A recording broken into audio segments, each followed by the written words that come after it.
we go. Let's try. Hit the fade to black button again.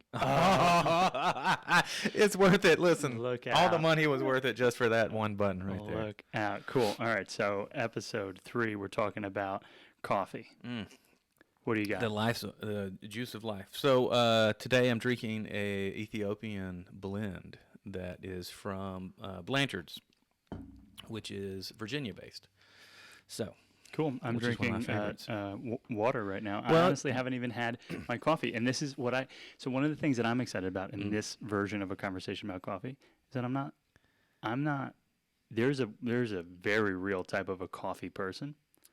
I'm like sort of a coffee person. I just like the process of coffee. Yeah. So for sure, and on the scale of coffee people from 1, which is Folgers drinkers, to 10, which are probably people in the coffee business, like responsible for roasting, responsible for machinery design. I'm probably just a 5 or a 6. Like, I know just enough about that kind of stuff.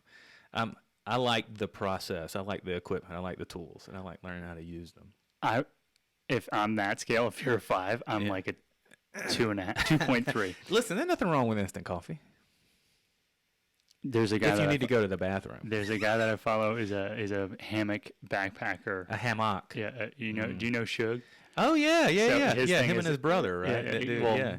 Hickory Brothers. Yeah, I don't know if Hickory they're Brothers. actually I don't know. brothers. Yeah. But he always drinks instant coffee from his hammock. My Deliadoro. So my good friend Nick, who is a personal friend, but also we do a lot of backpacking trips together. He's an instant coffee guy. I'm a French press guy when I backpack. Even backpacking? Yeah, even backpacking. I don't compromise. I grind my coffee. I dose it out in daily servings, and then I vacuum seal them individually for camping. So that's like almost like a teaser of what's to come. Cool. So I mean, clearly we picked out coffee. We were thinking we're gonna have a conversation about coffee. Yeah. How, when you were thinking that, did you think, let's lay out the conversation? Yeah, because it's such a huge topic, and I think that's the most important thing is to understand that the coffee world is a very, very, very big world. It is, it's literally global. There are so many different types of coffee. There are so many different ways to make it. There are so many different processes to achieve nuanced results. And so the whole point of I think for this podcast really is just to open this world to you, make it somewhat small so you can get your arms around it. Perfect. And understand it. And so I think today it's important to understand for people learning, like, what can I do today to have access to, what might be a little better coffee. Some people, coffee is not important. Some people, it's just a mechanism it's a vehicle for caffeine. And I think that at the end of the day, it's absolutely fine if that's the case. What in my own world, what I've found is that the more like respect I've shown coffee, the better coffee has treated me. And that seems to be the case with most things, as it turns out. But I love that because I think that there's a world where, fancy coffee to someone could be Starbucks. Yeah. And like they might not have Asheville, which is loaded with people who care more about coffee and the grind and the fair trade and, are balancing out the espresso machine for the right pressure and water temperature multiple times a day. Like I don't think that's necessarily normal, but it is a reality that some people can face. Yeah. And so if it's, alternate one, my parents woke up with I think I grew up with chock full of nuts. Okay. In the house, Yeah. Right? They probably had a Mr. But you know what? Bun coffee It maker. you definitely missed Yeah. one. But it was, I think it was Folgers because it was the best part of waking up was Folgers in your cup was like the thing the that I always tagline think right there. about. So good, Yeah. but like I don't know if Folgers is actually good. I remember they bought industrial size cans. Yeah. Like, Did they have back like my grandparents bought the Folgers that were in metal cans, Yes. and they had the plastic top, and then like you would peel. that was the best moment. Yeah. The best moment. And that's as good as that coffee ever got was that moment right there, because it just started oxidizing from the second it got exposed to the air. Okay, so I think there are going to be some themes that show up in today's conversation. Okay. One of them is that air is not Not your not friend. necessarily the friend. But I've also heard that keeping things like cryogenically vacuum packed isn't necessarily in the best interest either. Yeah. It just depends. I mean, how far you want to chase the rabbit down the hole. And so, but I like the 80-20 rule. You get 80% of your impact from your first 20% of the work, and then you spend the rest of that 80% of your time honing in that last 20%. Some things I don't care about that last 20%. I just want to get to that least, the threshold of 20% of the work, 80% of the impact, and I think I'm there with coffee. Cool. So if we were to go and try and take the first step into a coffee conversation, hey, Miles, I think that I want to do better on coffee. Yeah. Do we start by looking at brew technique? Do we start at getting better beans? Where do we start? I think you can make good coffee with anything. So I don't think you necessarily worry about the equipment so much as the beans, because that's really that's the foundation. If you're getting low quality beans, you're just going to get low quality or pre-ground, you're going to get low quality coffee no matter what you do. Okay, pre-ground meaning I go into the store, it's already ground. It's in a bag. It's in a aluminum can with a little pop top. Mm-hmm. And again, some people don't have access to what we have access to in Asheville. Yeah. Some places, a lot of places don't have. Well, most cities have some form of coffee Community specialty for shop. sure. Yeah, for sure. At this point, they have to. Yeah. I think it would be more like small town might not have. Yeah. They'll have a diner, and it's just that's mud. You get mud from the drip that might have been on all day. It's been exactly. It's been sitting there for hours, which is how my grandmother loved it. Yeah. And so my mom still prefers to microwave yesterday's coffee than make. I love you, Mom. Than to make. My wife does the same. It's I find it so interesting. Yeah. And like gallons of coffee. How much coffee do you make? I drink maybe 1 cup a day. Same. So I drink it for the taste. I don't drink it for the caffeine. If I wake up in the morning and something happens and I can't get coffee, my day is not ruined. Mm-hmm. I can't say that's the same for everyone in my house. Like I wake up in the morning and I'm kind of milling around doing some stuff, and then I'm like, I should probably make coffee. Like Ashley wakes up and she is like, "You make coffee yet? Where's the coffee? Is the coffee ready? Do you grind the coffee?" And so, it's I think looking at how you can have access to better coffee. Yeah. The easiest place to start is just maybe look at what coffee you are buying. And so if you can find a coffee shop, like you will typically not find fresh coffee at a grocery store. That's just not going to happen. Yeah, because it's got to get there somehow. Exactly. And for companies to meet that level of distribution, they're having to make so much at one time that it's just, you can't help but get coffee that's maybe 3 weeks old, 4 weeks old at that point. Yeah. And so if you can find a local coffee shop, you can get them to grind what you need for a week. Or you can buy whole beans, and if you have a grinder at home.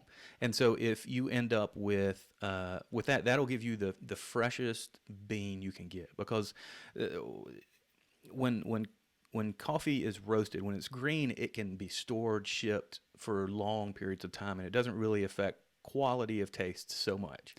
And green, I imagine, is a relative term. It must always be brown, or is it coffee beans? No, green it's a lighter color for sure. Yeah, It turns brown from the roasting process, and so if you get in front of you a couple of different types of roast, and you can see it go from a light roast all the way to a dark roast. You can see the color of the bean change. And what's hilarious to me that I didn't find out until I really got into coffee is the lighter beans have more caffeine than the darker roast. Yes. And so that's a fake out if there's ever one. Do you want a light roast or a dark roast? Yeah. Dark. Yeah. Let me get that dark one. Yeah. I don't know. And so to be stronger. So to make decaffeinated coffee, you just roast the bean longer. You literally roast the caffeine right out of it. And part of the reason why it tastes so bad is because it's over roasted. And so, yeah. And so that was was like a burnt taste. So you have to allow yourself you have to figure out where your palate is. Like I'm much more of a light to medium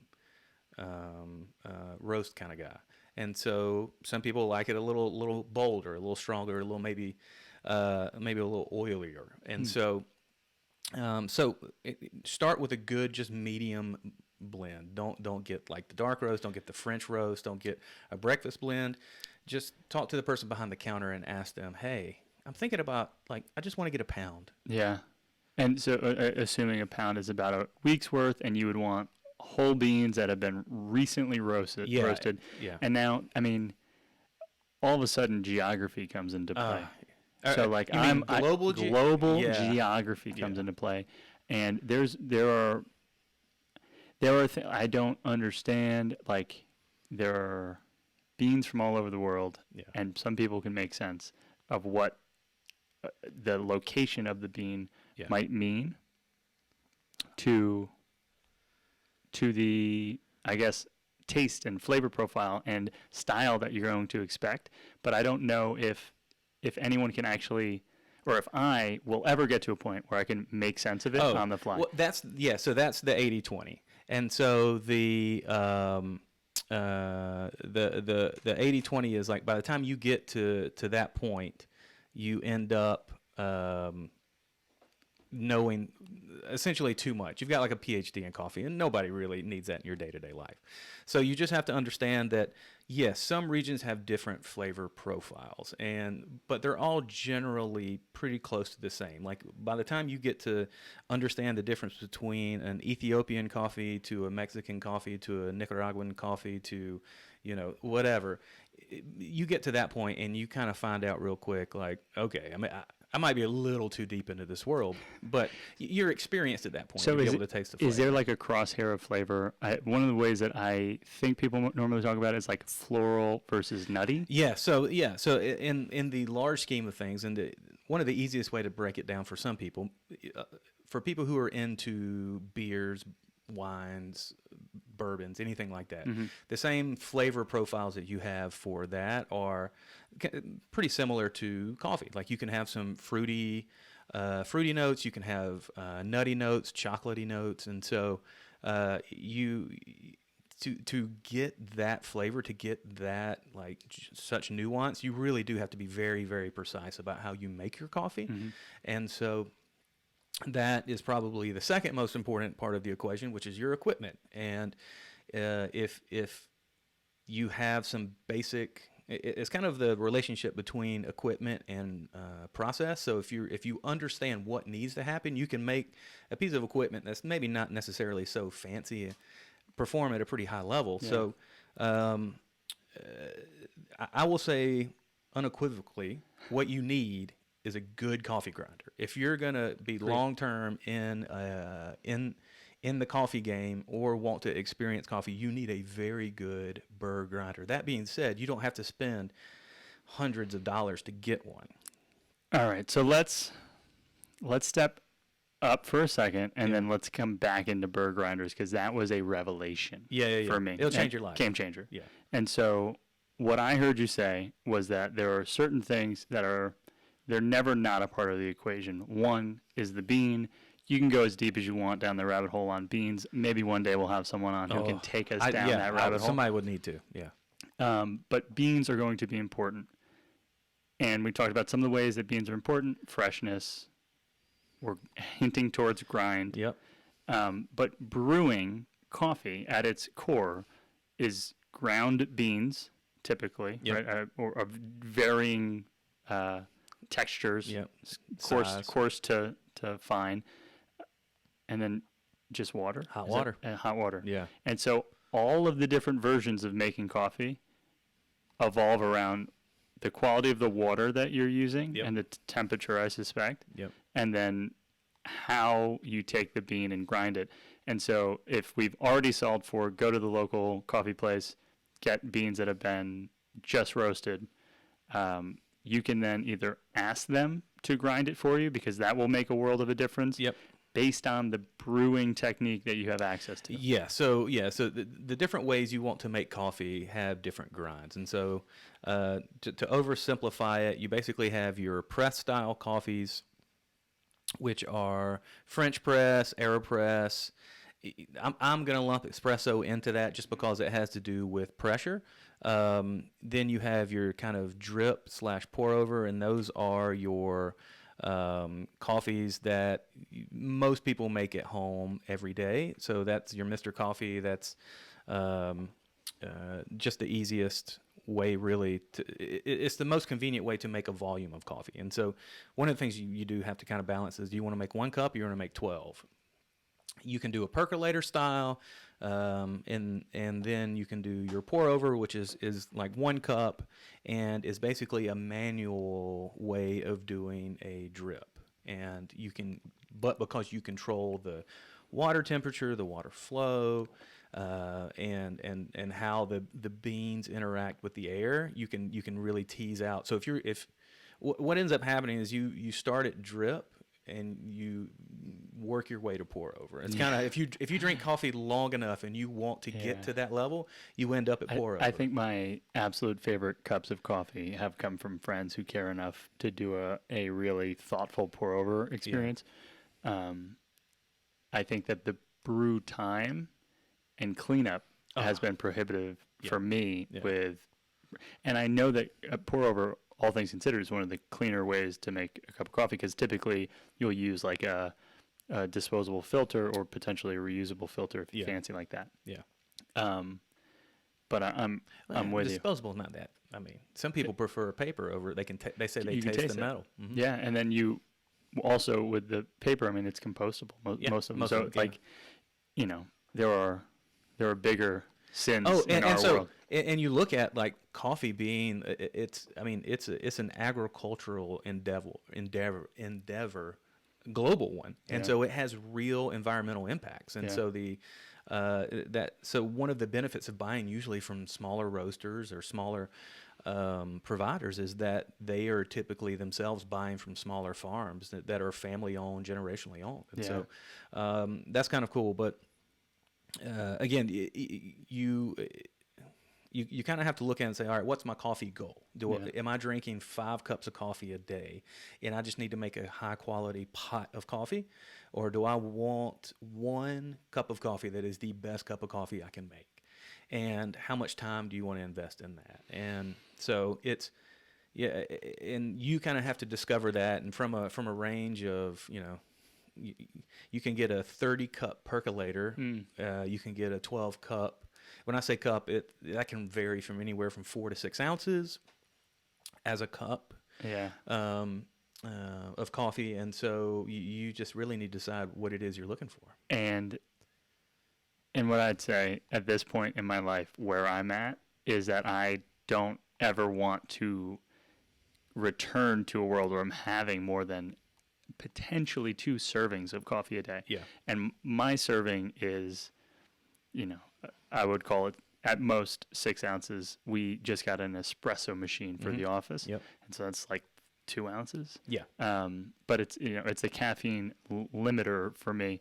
I don't know. I've had on again, off again relationship with coffee. I didn't start drinking coffee until I was maybe 25. Okay. Right. Like most people in college started the drip into like, oh, this gets me up, this gets me to study, this gets me, and it's I just was another drug to do in college. But it honestly, like I think it's interesting how I'm willing to bet that in the years to come, this is 2020. Okay. In the years to come, there will be a push.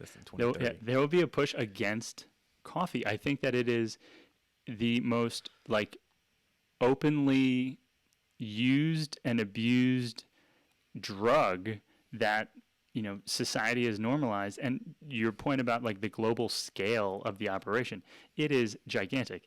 And I'm not convinced that every society and every person in every society should be drinking multiple cups of coffee a day. It doesn't make any sense to me. Yeah. I think that it's a stimulant and it has a place. I like the ritual of it. Yep. But I've had moments where like, I'm working in a tech startup in New York. We have free coffee. The coffee is good. And it's constantly been brewed and maintained and cleaned and all this stuff. And so I got into a habit where coffee was like a passive, I'm just drinking it all day, yeah. And then to your point where like mentally I go, I don't mind if I don't drink coffee, but I got into a point where my body had a different opinion about that. Now, when people talk about that, did you get what did violently ill? Okay. So okay. I started feeling, so it was, I had 5 meetings in that morning. It was a sales guy, so like it was back to back to back to back selling, and I was fine because like I don't actually need the caffeine to be high energy. But then all of a sudden, once I like took a breath from those meetings, I started feeling a crazy tension headache in my forehead. Okay. And it felt like a migraine. It was my body saying, "Oh yeah, no coffee this morning. I'm going to shut this down." Where's and it did. We need a bump. Yeah, and so I honestly got sick that afternoon. Like the rest of my day was dead. And it was like I tried to have coffee at. Well, that's the other limiter that I put on, like when I can have coffee. I don't have coffee, even if I've not had it for the day. I don't have it after 1 p.m. is like that latest. You sound like an old person when you say that. It's just like my mom says, "Oh, I can have coffee and go to sleep." Yeah, that's me.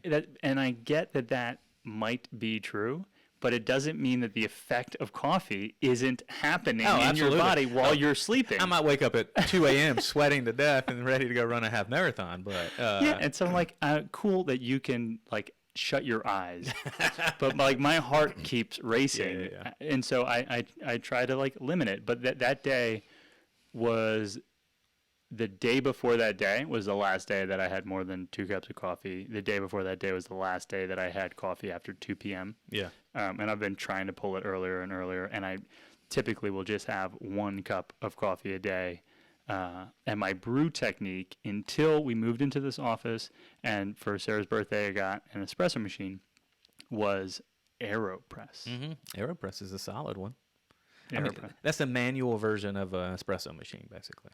Yeah, that's a good way to think about it. And I think that it is so, when people see it, they're like, what, like, how does that work? It's cheap, right? It's $25. Yeah, it's like a plastic tube with some filters. I've never used one. So. Okay. A lot of people will take them camping. Yeah, so it's fantastic. There's one just on the other side of the wall, but the way that it works is you load up a tube. It's like a syringe. Okay. Right, so you load up a tube with the beans and the hot water, and then you put the lid on, and then you push the plunger and the water through a filter, and the beans get trapped inside the mechanism. Yeah. You remove the top, and you pop the beans out. So, like, the clean process for that is literally just, like, pat your hand, beans shoot out into the trash or into your compost, run it underwater, clean. Okay. Whereas French press, you do the same technique, but you're pushing the beans to the bottom of the container. Yeah. And then how do you get those beans out? I hate cleaning up my French press. It's awful. That's why I very rarely make it. Exactly. And so people, like, typically what I've seen is people will go from drip coffee to French press because it's most commonly seen. I don't think people jump to pour over often. No. Yes, I think you're right. Most everyone has heard of a French press. And so like it'll be at like a fancy restaurant. Would you like a French press? A single serving or like a multiple. Okay, but it's a pain to clean, and so I've never used it because I was like, I see you as minutes of work after having coffee, and then. But so my assumption is that most people go from buy a bag of beans to buy. Or just get coffees, to buy beans that are ground, to potentially buy freshly ground, to I'm going to start doing French press, and it might stop there, and then you might stop this experience or the quest of making good coffee, because French press, to me, is just like, it's a burden. It's laborsome for sure. It's a burden. It's time. It makes good coffee. But then all of a sudden, if you get... And potentially then you go from, all right, I'm doing French press, to I'm going to get a top grinder. Like, I'm thinking of Borum. Okay. You know the Borum stuff? So you like put the beans in the top, you hit the button. It's like a spice grinder, basically. And it's a spice grinder. Yeah, it's a blade style. And so what I want to highlight now is the difference between that Yeah. and a burr grinder. Go. Yeah. So most commonly people think of grinders. They think of spice grinders. And so a spice grinder uses a blade, and it's just a micro food processor. You just have a little blade that spins, and it chops up everything, and you get it to the consistency you want, and that's what happens. That is not so good for coffee beans because coffee beans have they can overheat, and you can basically re-roast the bean while you are chopping it up with a blade, because to cut anything requires friction, and friction generates heat. And so you can change the flavor profile of coffee by using a blade style grinder, because it will heat. You're talking about little small grinds of coffee can get hot in that environment, and again, you're re-roasting them, and so it can make them bitter. You can the oils and stuff in the bean can oxidize and get bitter and kind of just like flake off. So I've never heard that as a reason why a top grinder or herb style grinder. Yeah, that's the reason why you don't want to use that style. The reason why a burr style, BURR, is preferred is because it grinds, it doesn't chop. And so it's basically a cone that sits at the bottom, and a metal ring that goes on top of it, and the beans get trapped between. This stays and this spins, and because it's tapered, it pulls the beans into it, and as it pulls the beans, they get ground finer and finer. Yeah. Now, that being said, they generate heat for sure, but they don't generate as much heat because the exposure time for the bean is much, much less, because from the top of the burr to the bottom of the burr is all it gets to get it to the right consistency. People, that's news to me. So the reason why I was always told, and this makes, I think that they're both true now, having heard yours, that the top, blender style isn't the right fit for beans, is because you don't get a consistent size. Oh yeah, that too. Yeah. There's no way to control the size, and so if you're trying to do a French press, typically that's a thicker, more coarse grind. Yep. And if you're doing espresso, it's a very fine grind, powder. Almost. And if you're doing call it AeroPress, it's somewhere in between. Yeah. And there's no way you can get pieces of coffee at all of those stages when you use a top grinder process. The heat I find very fascinating and interesting, and that's newsworthy. And so the way that burr grinders were described to me is, and you said it too, but it's just that the coffee starts in one place and finishes somewhere else. Yeah. Yep. And in order for you to get a good coffee grinder, you want the coffee to start someplace and finish somewhere else. Yeah. You just don't want it to sit and stew in its own, I don't know, in its own chopped upness. Chopped upness. And so burr grinder, I think, was one of the more recent additions to my coffee world. Absolute game changer. Yeah, for sure. Because you can get better just consistency. And so that's the thing with coffee is you want to make good consistent coffee. You want to make good coffee or great coffee consistently, and to do that, you got to have good grinds, consistent grinds. What do you use for water for your coffee? I use just filtered tap, and so again, I'm 80-20. Yeah. So I have a friend. His name is Anthony Konis. My man makes his own water, pH balances, adds his own minerals, adds his own, like he looks like I'm honest to God, he sent me a Google Doc spreadsheet or a Google sheet or whatever the Google version of Excel is. Yeah, sheets. He sent it to me, and I have a 27-inch monitor at my office, and I had to scroll like 3 times for all the different, like he had this formula chart set up. It looks like Breaking Bad when he's buying like 5 pounds of I don't even know, nitrogen, whatever. And like he tests his water to see where it's at that day when he makes his batch. I think he makes a gallon at a time, 2 gallons at a time. And of this perfect water. Of just perfect coffee brewing water. And he puts it in his fridge and he leaves it, and he doesn't use it for anything else other than that. That's the 20/80 rule right there. Yeah, I've never heard of anything like that. The biggest thing I was going to say is, do you filter your water? Yeah, And that oh, yeah. seems like a good. So yeah, Yeah, so okay. luckily in Asheville we have good water. We Yeah. have good tasting water. It's not over. Well, I live in Woodfin. City of Asheville puts a little more chlorine in their water than I would like. Woodfin itself has very good water. But I do filter it through a carbon filter, but that's it. Again, Cool. that's what I'm using every morning. Fresh water. And then do you bring it, like you're doing pour over, so you have a gooseneck? No, I do a drip at home. Oh, you do drip? Yeah, because Okay. I've got to make, and so again, for me, I get back to I need to make a pot of coffee. Got it. Not for me, but I need to make a pot of coffee. And so French press, pour over. It's not possible. It's not realistic every day. And now that being said, if I'm making it just for me, I might still do drip. It's just because it's super easy and it's convenient. You put the coffee grounds in, you load the water, you hit the button, you come back in 5 minutes, you got coffee. So again, if you want to have if you want to have great coffee with not a lot of manual input, you got to have good equipment. If you want to have great coffee with not so good equipment, you've got to have great process. And which is probably true to a lot of things in life. I don't know. Seems like it could be. But yeah. Yeah. So cool. So with AeroPress, with a French, not necessarily French press, but potentially with a French press, and with a, most other brew styles, pour over, is the need to add boiling water. Yeah. We use an electric kettle, and ideally, if you're doing pour over, you need a gooseneck, which is like a little itty bitty baby spout. Yeah. Look like only thing I'd ever seen Looks like, like a tea these kettle.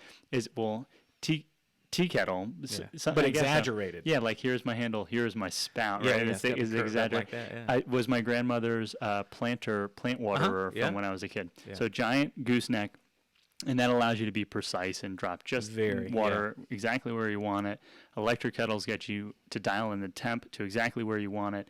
The other thing I've seen, and we haven't pulled into our own world yet, is weighing the exact amount of bean that you use per serving, per brew. Yep. So I would say along the range of, hey, I want to get good coffee, that when you're buying good beans, you need to know how to dose those beans, because what ends up happening is every batch of coffee, even if it's the same, coming from the same farm, every roast will have a different volume by weight. So a light roast will have less oil roasted out of it, so it will be heavier by the same volume than a dark roast, which has had more. So you need to know what you're actually grinding by volume, by weight, not by volume, because one cup might weigh, or one scoop might weigh 5 grams of one roast and might weigh 7 grams of another roast. And you multiply that out by a 10-cup pot, and things add up. And so this whole time I thought it was just OCD. No, it's a legit. And so that again, I needed to be able to make a pot of coffee. I needed it to be easy and needed to be push button. So I have a grinder that is adjustable by the amount of servings you want, and you can dial the grind down or dial the grind up depending on each batch of coffee. And so every time I switch and get a new bag, I calibrate the machine to that coffee bean. That's cool. Ours is how many seconds approximately do you want it to grind for? Which is like, I imagine, version 1 of that. And so that's all my little push button and adjustment. All it's doing is setting that. Yeah. And so if you have a good burr grinder, it's going to grind the same consistency and typically the same volume of bean for every second. 1 second, 2 second, 3, 4, 5. Yeah. And so once you figure out what you need, you can go from there. But dang. Okay.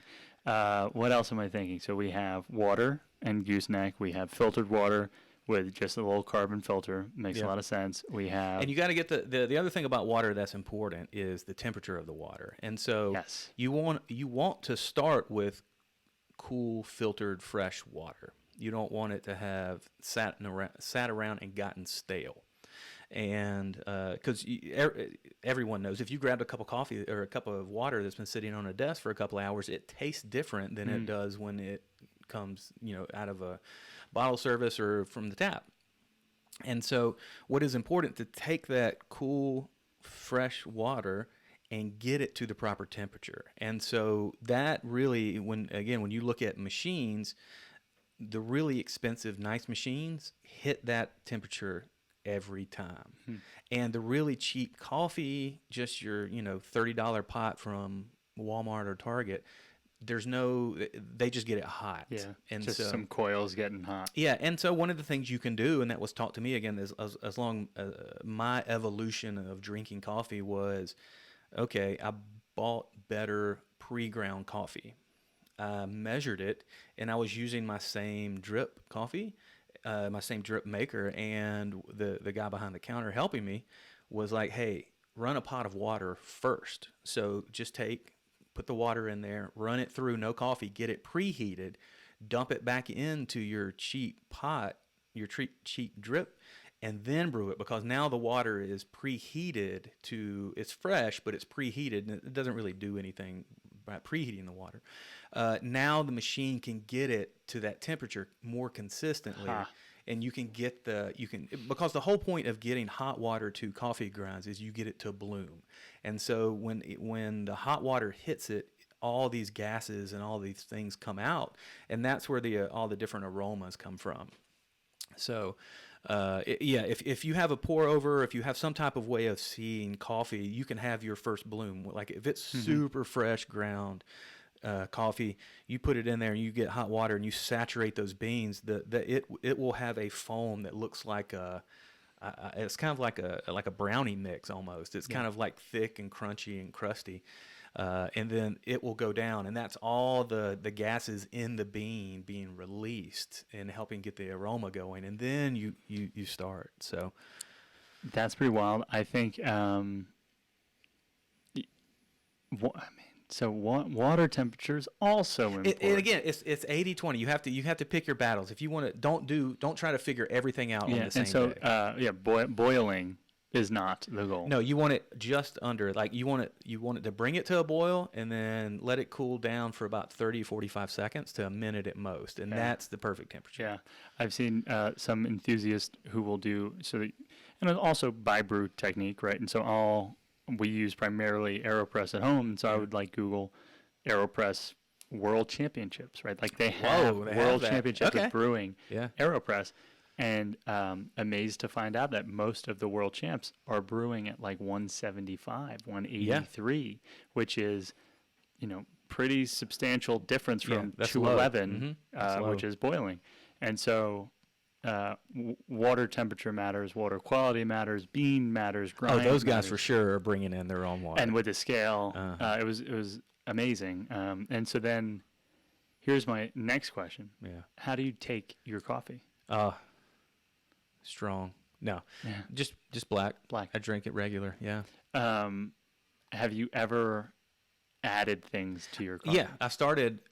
So my first memories of coffee are of my mother learning how to make my mother's coffee. Mm-hmm. And so she would I think 3 creams, 2 sugars, or 3 sugars, 2 creams. I can't remember.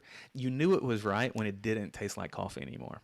That's when I would taste it. I was like, oh, this doesn't taste like coffee. Yeah, this is just, I like, warm sweet milk with a little bit of coffee in it. And so I started with that. And then I got to a point where I would wean out the sugar. And then I was just putting the cream in to basically knock the edge off of the coffee that was, I don't know if it was too bitter or it just wasn't. It just wasn't very smooth coffee. So I needed just enough to knock the edge off. And so I would put a little bit of cream in to kind of smooth it out. And as I got more and more into making my own coffee, I realized that properly prepared coffee isn't bitter. Yeah. Properly prepared coffee, it doesn't taste acidic, isn't all those things, and so it can be smooth and floral and light, and so yeah. Plus, it's also it's a convenience thing. Speed. Yeah, but you can't taste the notes of the coffee if you're adding something to it. Agreed. And so I think there's 2 parts of it. It's if you're not a coffee drinker, I don't know if you need to get into coffee. Yeah. Like you're welcome to. Come on. Yeah. Come. Water's warm. Water is fine. Right? But like if you are a coffee drinker, I think transitioning, and with no disrespect, but transitioning away from frappuccino-like. No, don't get me wrong. drinks. I love a good cappuccino.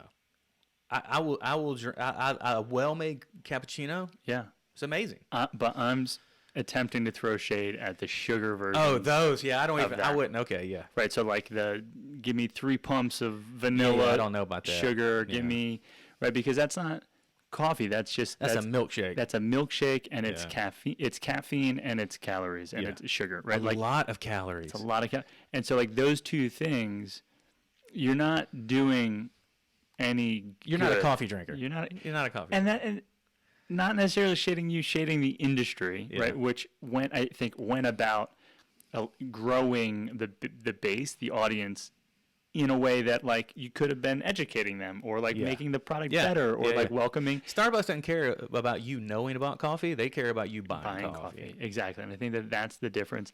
And so in my world, I started with black coffee largely because my grandfather drank black coffee. Yeah. And there was something always that like I found admirable, or, just black. Just pour it in a cup. Yeah, come on. You put stuff in it. Yeah. And, my mom and my dad's, it would be like a very pale shade of tan, and, and I think, what was it? Equal? No, like something like that. Sweet and lows, 2 sweet and lows, and like make it till it's forgot super about the shade. equals and sweet and lows. And so I was like, that's not what I want. Yeah. Though I think that it tastes a little bit like a milkshake or something. I wanted black, and so I started with black, and then kind of quickly got into a more nuanced, like I'd say, attempts to make coffee, or only ever bought coffee at nicer places, coffee places that seemed to care about the coffee that they were making in New York. But never really drank a lot, and never felt like I had to have a lot. Never drank coffee at night unless I was living in Italy and had a little espresso to finish a meal. Yeah. Just to settle this down. Which I don't know if that makes any sense, because I don't think it. Maybe it does, but yeah. And then bulletproof coffee shows up in my life. Yeah. And I got Sarah, who Italian espresso. Her brewing method before me was mocha pots. Oh, okay. So that falls into the kind of like percolator. That's style. most of the other world. Yeah. Like the rest of the world will use that style of extraction, which is water and beans effectively sitting near or on top of each other in a bottom capsule, and using heat and boiling to drive the brewed coffee up into a second layer on top of it. Yeah. On top of it, and then you pour from that They top look layer. so good though.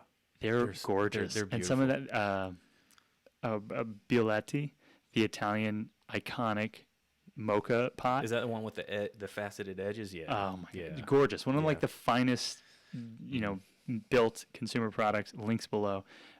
Absolutely gorgeous. And so she comes home with that, and I'm like, this is amazing. Again, a pain to clean. Yeah. Pain to clean. And if you it's European French press. And if you don't, which is a double. And if you don't clean it right away, it gets funky like a workout shaker. Like it gets everybody. Everybody's clean popped the stuff. top on that protein shake after a couple of days in the car. And so you got to take care of it like anything. But so I got her into a bulletproof-esque style of coffee, where she'll brew an AeroPress single, the way that we do it, which isn't necessarily by the book, but single serving of AeroPress, 2 scoops of our beans, and 2 minutes of extraction.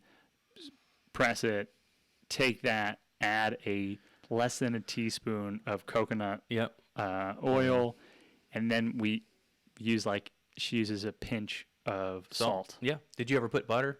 I did. Okay. She never messed with butter. Yeah. It was and just then you have sketchy to her. blend it, right? Blend it. And so you can stir it, but then you get like a film of butter or oil or fat, whatever it is. Yeah, the whole point's like to emulsify it, and it turns into a shake, and she's loved that coffee. And she also, like, if I'm up first, she'll be like, "Can you turn the water on?" And I'm like, "Okay." I've been there, You know, I yeah. bet, you know, it's not. I don't need that. Like, I don't. I think I always say, like Pepe Le Pew, I don't need the smell to pull me into the kitchen, like to get me out of bed. You know, I can just, I'll get up Yeah. when it's time to get up. I'll do Yeah. some stuff, and then I'm like, oh, coffee. Yeah. Coffee's a good Get thing. ready for Let me coffee, do some coffee. No, I never got into the bulletproof coffee thing. It's really I have fun. had it. My friend Jay was deep into it, and when he was going through his keto phase. Yeah. And so, yeah. The logic on that, which I can't tell if it's true or not, is just that you get calories without without carbs or proteins. And they sold me on the idea that like the fat as a vehicle for caffeine Yes. gives you a more normalized dosage over of time. It, yeah, because your body processes fat differently than it does. They're slower than it does carbs. So all of that, I was like, all right, that checks out. And then salt on anything just increases flavor. For sure. So I even On still chocolate chip cookies, it's we're gonna do it. We would definitely. I have tasted every chocolate chip cookie in town. We'll do an episode on that. But yeah, so I still will use a twist of salt. Yep. Celtic salt in town. Okay. Yep. On my AeroPress, which isn't made bulletproof-esque anymore. I just kind of do it normal. So Yeah. then the other thing is I will brew it faster. So one of the things I listened to from the designer, the engineer, the creator of the AeroPress, who's the same guy that invented the rubber disc frisbee Yeah. with the open center Yeah. that fly forever. Okay. This guy's like a engineer. okay, He's just like an yeah. aeronautic engineer who also came up with this plunger for AeroPress. I bet he's a blast to hang out with. Maybe. In the video, he did seem to have a personality. Okay, good. So Yeah, for what yeah. that's worth. But For what that's worth. so he mentioned that the longer that the water is with the coffee, the more likely it's going to be acidic Yeah, or be over extracted. over-extracted. Yeah. And so he's like, you don't need it to sit there long. Just add, if you want more water, add water after the fact. Which made me think, oh, Americanos and Americans wanting more coffee and Italians not knowing how to make sense of that request. And so they add water to an espresso. That's an Americano, people. Yeah. And so I'll like make an Americano version of the AeroPress and put it in a container kind of like that. But it's the same amount of Same amount. AeroPress, same amount of coffee. Yeah, the Americano, which is good about for me, like when an Americano cools, it doesn't get as bitter as an espresso if you don't drink. Like espresso, you want to drink it while it's hot. In theory, you're supposed to just take it all at one time. Yeah, but for sure. So one of my punchlines, one of my favorite things I worked in New York at a company called Bitly. I tried to have them think of two things when they thought of me. One was that I wouldn't take a walk with anyone on 23rd Street. 23rd Street's just a zoo. It's too many people. All right. 23rd Street. What's the matter with you? You got to be crazy. The other thing was espresso to go. Like, are you going to insult me with do I want to take this to go?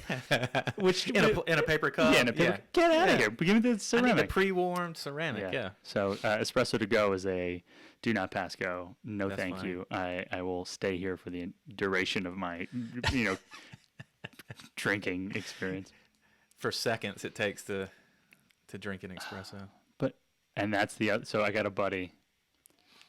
Espresso, or he's coming at your throat. If you say espresso, it's just people take their there are people who take coffee very seriously. Yeah, very. It's an express checkout. It's an espresso. Oh, I like that. I have to remember that. I don't think it really necessarily. No.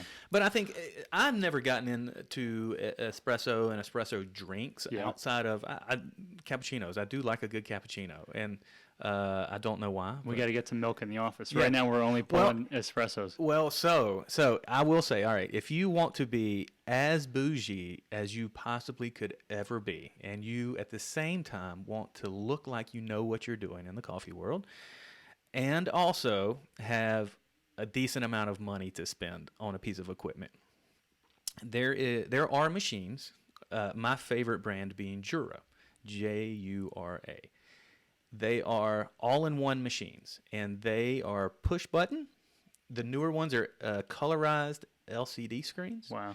And you go in there, and they have pictures of the drink you want. And you can pick anything from espresso to cappuccino, flat whites, drip coffee, Americanos, and it will do everything for you. All you have to do is slide it from the basically brew side over to the milk side and put the little thing in it, and it will do everything for you. That's nuts. There are these. Now, be prepared to spend thousands Yeah. of dollars to get that convenience. So in I studied abroad in Italy, and one of the things that stood out, and they're all over the place in Italy, are these little.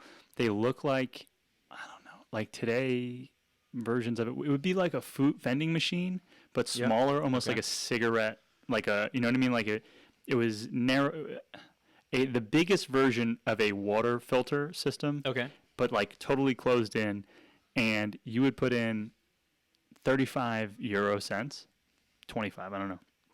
And you would click the coffee that you wanted, and it came, and they put coffee through this like little slot. Little thing, yeah. And I'll tell you what, like, Did they provide you a cup, or do you have to yeah, a put little plastic cup. Oh, okay. So like Wow. this was 2009. They were all over the place in Italy, and the coffee that's the earliest I ever had coffee, and I only did it because I was in Italy. When I went back to school, I wasn't drinking coffee. But I was amazed at, like, because you could do a cappuccino, you could do all these different stuff, and so to think that it's also consumer, I guess, built for consumers and way cleaner and better, then it really didn't look like it was going to be good. Yeah. But I was surprised. Yeah. With not being a coffee drinker. Again, fundamentally, making coffee is just about fresh ground coffee, high quality water at a certain temperature, and how you bring the two of those together determines what type of drink you get on the spectrum of espresso to drip coffee. Yeah. And then I guess you add milk, and it's the same equation. What type of milk, what temperature milk, how frothy. Mm-hmm. Dang. Other thoughts? Any closing? I would say in summary, because the world of coffee is big. Yeah. It's complicated, and if you're going to eat the elephant, you just got to take it one bite at a time. And I can just tell you what I do and what works for me. I would say your progress, if you are drinking what you consider to be not great coffee and you want to drink what you would discover to be great coffee, start with the most tangible things first. Go buy some fresh ground coffee from a local coffee house. That'll get you the freshest beans you can get without having to get any other pieces of equipment. And one way to do that is to go in and ask for a bag of beans to be ground in front of you. Yes. Yeah. So if they are a coffee house of any quality, they will very likely not have vacuum sealed ground coffee ready to be sold. They will grind it as needed. They would prefer to sell you whole bean coffee for you to grind at your own house, because you'll just get a better experience that way. But you don't want to buy a burr coffee. Let's say you've got a drip coffee maker. Go to a coffee shop, ask for a pound of fresh ground coffee. They will grind it right there for you through their grinder. Official burr. Yep. And to the scale of the brewer style that you have at home. Yes. Like to the size. Yeah, you tell them you want French press, you tell them you want drip. I would imagine if someone listened to this, they probably have a drip coffee maker at home, and they just maybe want to up their game. So go buy some fresh coffee, ground coffee. Take your coffee, run a pot of water through it, get the water hot, pour it back into the hopper, then load it up. Figure out what your coffee pot size is, and figure out what ratio of grinds work for you. So just, again, start easy. Use the tablespoon method. Start with 2 tablespoons for every 6 ounces. And you want to you can go a little less, you can go a little more. Like, coffee is such a personal thing that you shouldn't ever have anyone tell you, oh, no, you've got to make it this way, and that's the only way. Yeah. And so start there. And then you figure that out, and you're liking what you're doing. You like how it feels. All right, let's add a burr grinder to it. So now you can buy whole beans, which will stay fresher longer. You can grind them as you need it. Now, again, a burr grinder, you can spend hundreds of dollars. I think the Bravada Encore is the big thing you want is a metal burr grinder. You don't want a plastic one.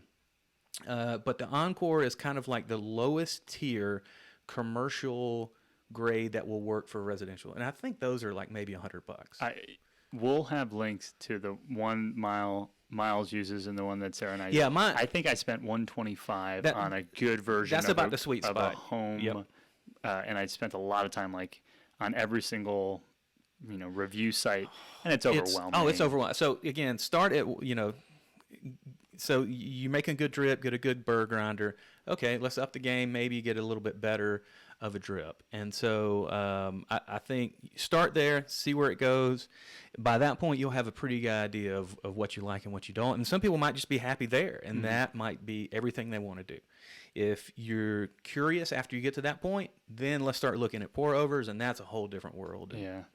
Whole different discussion. And I think we come back to that in the future. One thing that I noticed that we never talked about, and I think good riddance is instant, like K-cup. Oh, like man, I'm just not about that. Yeah. You can get me on my high horse about disposable. But and that's one of the things that is my hope is that we hoped.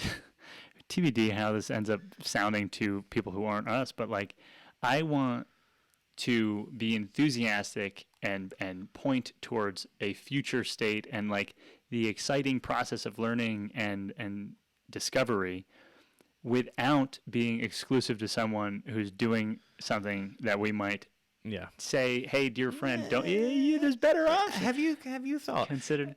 It's like if you just made an investment into one of those instant brewers. Am I going to say sell it? I know, and again, they're convenient. I get it, but sometimes for just a couple more. So the difference between good and great is usually like 5 steps in 5 minutes. And so if you just have just a couple more minutes every morning, like just spend it on some coffee, and you'll be surprised how much better it could be. Yeah, and if that's important. If it's important to you. Some people just want the caffeine. So, hey, and with that, we'll say thank you for listening. There's more that we're going to tell you about. We don't know. We got so many topics, and every time chocolate chip cookies, we're going to have to add that. Literally, the list is up to 73, and we got to add black eyes. We're going to add how to deal with black eyes. How to deal with black eyes. If you're watching on YouTube, it's not lost on us that we both have man buns. Yeah. And I didn't even think about that. And that Miles has a crazy We're talking about coffee with man. Two dudes talking about coffee with man bun. One has a black eye. It's a situation that we're working through. But thank you for joining us, and we're going to thank you. fade to black.